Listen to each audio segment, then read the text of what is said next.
Now, the Prophet Muhammad, peace be upon him, according to his tradition, is that he is the first sign of the end.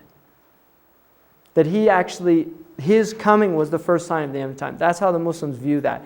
Now, according to the Muslims, all religious traditions have told about the end of time. There is a hadith in which the Prophet said, no prophet has come except that he told his people that time would come to an end and there would be certain signs. So we have in the Christian tradition about the end of time.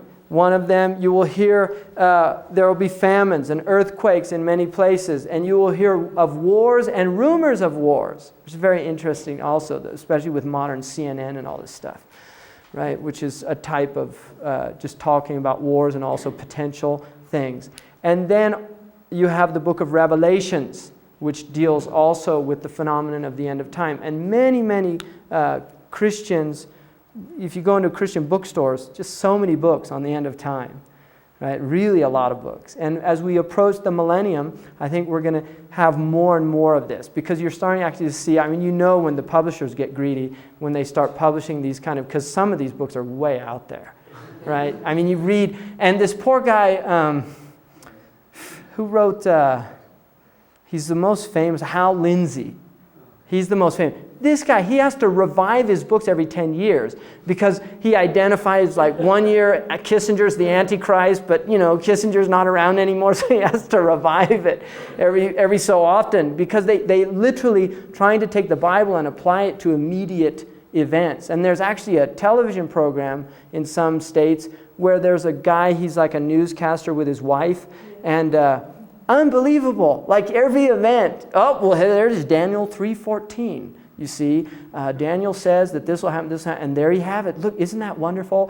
Iraqis are being bombed just like the Bible said. It's so wonderful. Jesus it's all, and it's really interesting to watch these characters, But they're out there, and people tune in and get very interested. And then National Enquirer's also got their little, you get the Globe, right? The end of the time coming. So you have a lot of, it's almost become comical, the guy with the thing, the end is nigh, that there really is a lot of craziness. And traditionally the Muslims have really seen every single book I've ever seen, whether it's from the 3rd, 4th, 5th, 6th century, they say, well, all the signs are there, the end is nigh.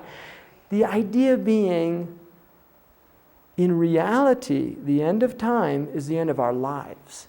That is the ultimate end of time, that we will die. And so that is an end of time. But there is also an end of human time. And so within the tradition, I think the most definitive hadith about it, which I think is also the most wonderful, is that the Prophet Muhammad said, if the end of time comes upon you and you're planting a tree, then finish planting it. In other words, don't become millenarians. Don't become people that run off and just the end is hit. No, do what you're doing. Keep working. Keep doing it. If it happens, and you happen to be there when it happens. But don't let that stop you from action. So there is an idea of, yes, there is an end of time. There are signs.